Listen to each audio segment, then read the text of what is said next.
Introducing the hard-hitting Luis King Kong Ortiz.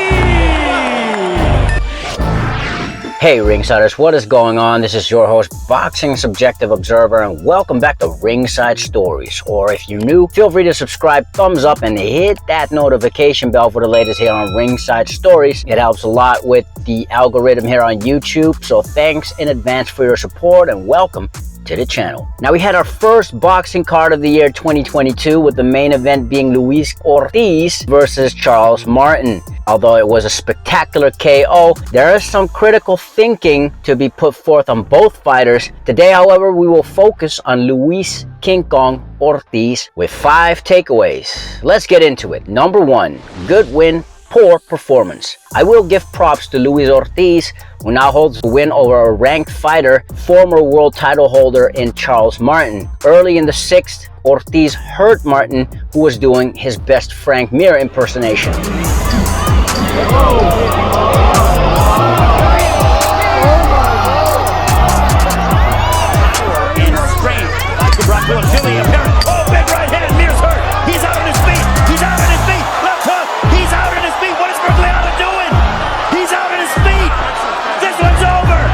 Now against Martin, Luis Ortiz proved he can still punch. Astute boxing fans, however, know punching power normally is the final attribute to leave a fighter. And so Ortiz recorded a solid knockout win in what was an entertaining fight for as long as it lasted until the 6th. That said, however, Luis Ortiz's performance was poor. Yes, the Cuban won round 5 in my opinion, but the first 4 were Martin's. 2 of these rounds were 10-8 because of the 2 knockdowns that Martin scored on Ortiz, and that really says something about Luis Ortiz's punch resistance, or what is left. Prince Charles Martin knocked down Ortiz with a jab. So whatever prime Luis Ortiz was in previously, that certainly is not the case any longer. As a matter of fact, Luis Ortiz is down to his last few fights in all of his career. Number 2, fake boogeyman. Now, some of the early followers of this channel know that Ringside Stories' inception was the mini documentary we did on Luis Ortiz entitled Luis Ortiz, aka the Fake Boogeyman. Long story short, Luis Ortiz does not have the accolades, amateur or pro, nor the track record with credible wins to be able to make any claim of a boogeyman or being avoided. On top of that, Luis Ortiz has been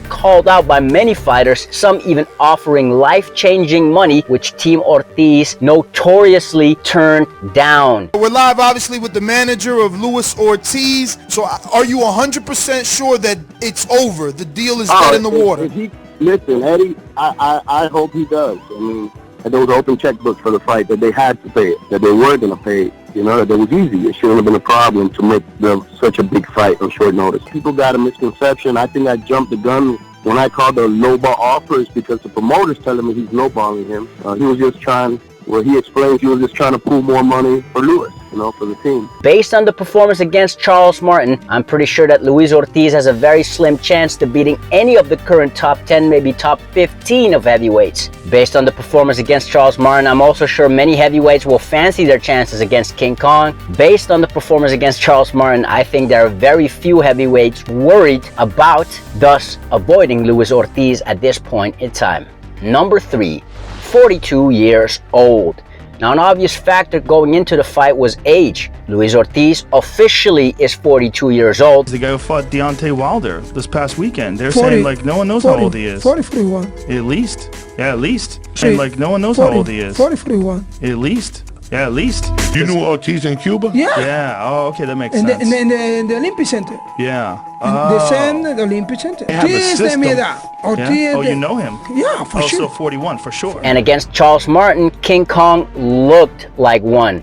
An old 42-year-old, slow-footed, accuracy was off, and the 1-year-plus layoff was evident in Luis Ortiz's performance. Charles Martin, now trained by Manny Robles, was instructed to stay on the outside for most part of the fight. He did execute that using his jab and countering with some successes, which Luis Ortiz for most part of the fight did not have any answers 4. That goes to show that Luis Ortiz, at this point in his career, at his official age of 42, doesn't have much left. That age will certainly be more of an issue moving forward, and was lucky to get away with a win against Prince Charles Martin. Number 4, Deontay Wilder's best win. You know, I can't wait. March the 3rd is going to be an explosive event. It's going to be an exciting event. You know, you got the boogeyman himself, or the original King Kong himself versus the Bronze Bomber. So it don't get no more exciting than that. As a guy in your position generally avoids a guy like Luis Ortiz. You mentioned the Cuban background. He's 6'4", he's 230 plus pounds, he's a huge puncher, he's a southpaw. Why take this guy? Well, Ortiz has been avoided for a long time in his career. You know, like I said before, even champions have avoided him. And I took this opportunity to say, you know what? I want to pull this card. You know, I want to fight him. If people have said that he was the best, then I want to fight him, because I always say I'm the best. I always say I'm the king of the heavyweight division, the baddest man on the planet. And thus far, I haven't gotten my full credit. So if this is the step that I must take, if Ortiz is the man that I must defeat and knock out to get my due respect and credit to the world, then I want him. I want him. I don't care what he's done in the past. I don't care what he's doing now. Spoken like a real fighter. Get up in that ring March the 3rd, it's going down. Although on the brink of defeat, Luis Ortiz KO'd Charles Martin, effectively pulling off a Deontay Wilder. And so Deontay Wilder fanatics can breathe again, because had Ortiz lost this fight, which had all the makings of after 5 rounds, that would have reflected poorly on Deontay Wilder, as King Kong is the Bronze Bomber's best win up until today, as stated in the fake Boogeyman mini documentary. Now, I've always rated Luis Ortiz ever since I saw him.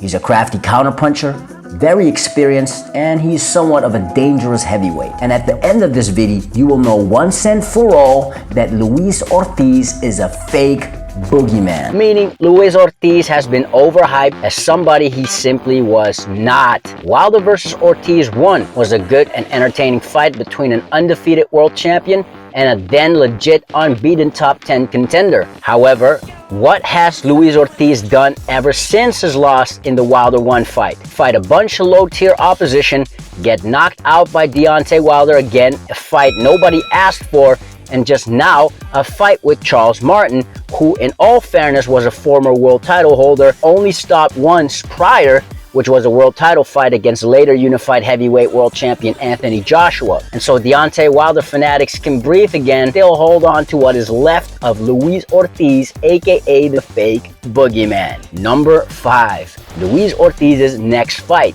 So what is next for Luis Ortiz? Every heavyweight is in the line. Wanna fight Andy Ruiz, wanna fight Dylan White. Fury doesn't got no opponent. I'm ready for anybody. Given this was an IBF title eliminator, given the fact he's 42 years of age, King Kong may well be in there with a ranked fighter soon, the likes of Joseph Parker, Andy Ruiz Jr., and undefeated Croatian Filip Hrgović, just to name a few. All those fights, I believe, just going by his latest performance against Prince Charles Martin, Luis Ortiz will lose at this point in his career. Andy Ruiz is a former unified title holder who has faster hands, proven to be able to take shot against good punchers, and under the tutelage of Saul Canelo Alvarez's trainer Eddie Reynoso, is on the path of making some technical improvements. Filip Hrgović is younger, taller, stronger, fresher, and I'm sure Team Hrgović would fancy the Luis Ortiz fight next. And then former WBO world champion Joseph Parker, who just dominated Derek Chisora in December 2021, has a good chin, fast combinations, a good work rate, and is improving under his new trainer Andy Lee. Not to mention the elite, the current world champions, I think will all be too much for Luis Ortiz. This was the first boxing card of 2022, at least involving fighters